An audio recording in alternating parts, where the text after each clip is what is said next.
Hello everyone. Today I have brought a question for you, teaching of reading. Now start. Reading is one of the most useful skills in learning a foreign language.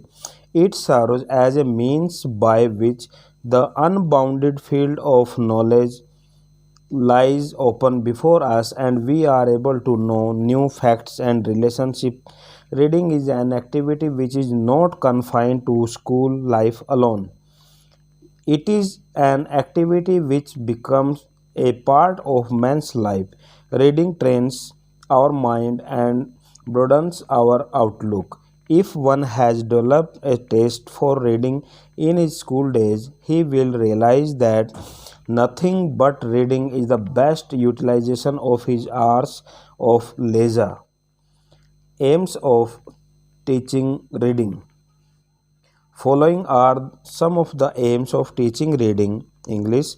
First, to read with correct pronunciation, to read with accuracy, to read with fluency, to enable pupils to take pleasure in reading, to enable pupils to form a habit of reading, to read with understanding, and last, to enable pupils to read after school life. Suggestions to make teaching reading effective. In the beginning, only those words should be read with which the child is familiar. English reading should start when the child can learn his own mother tongue. Reading should never start with the textbook. Reading should start from blackboard and flashcards. Effective library service should be provided to the pupils. Conducive atmosphere for reading should be created.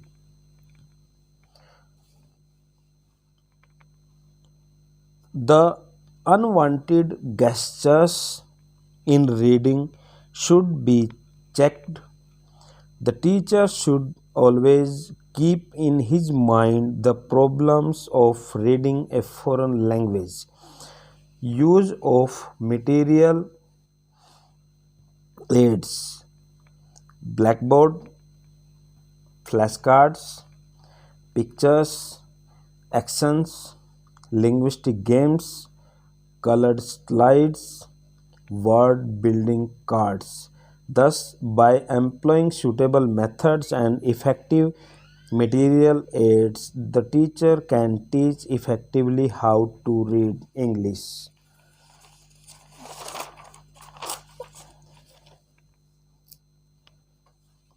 Next, types of reading. First, reading aloud. Reading aloud used to be one of the normal methods for giving pupils language practice. Oral reading or reading aloud is very useful in the elementary and lower classes. Reading aloud is very useful in the elementary and lower classes of the students. There are at least following 5 objects which we can have when teaching reading aloud. First one is aloud reading is a practice as well as a test. The teacher is able to assess the knowledge of the students while the students are reading aloud. It also develops the uniformity of speed and sound in the students.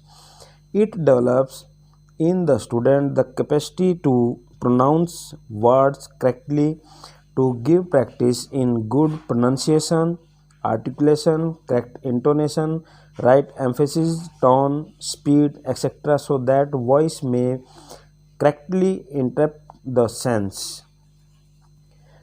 Next, it develops in the student the capacity to pronounce words correctly and present their ideas before the audience in an attractive manner. Oral reading develops the quality of self-dependence and self-reliance in the students. Next, silent reading. It is obvious that silent reading is the more efficient way of reading and is therefore more useful in life.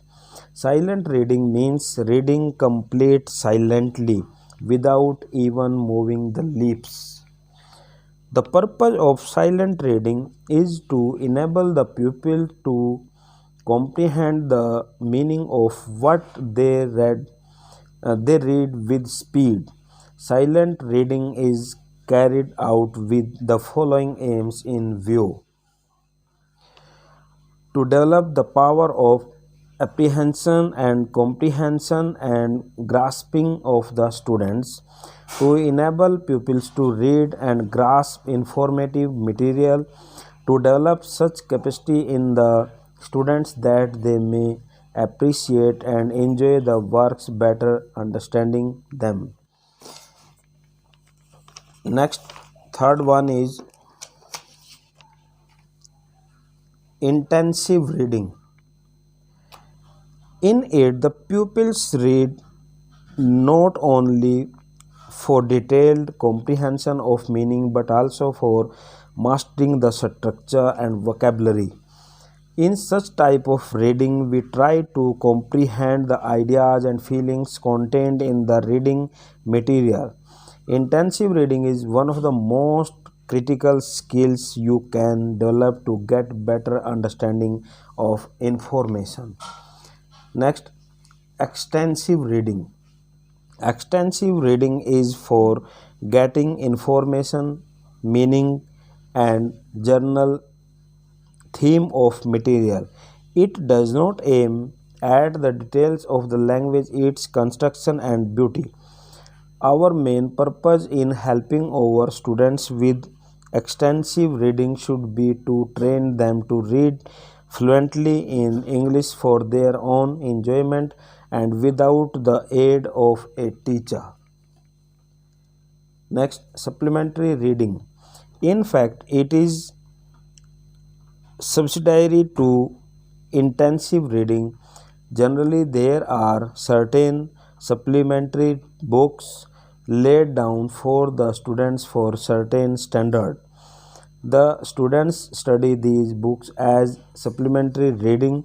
It may be called an inspirational reading. It may also be called as a preparation for real intensive reading. Every teacher of English should provide at least one opportunity in a week to the students to take to supplementary reading. Okay, students, thank you.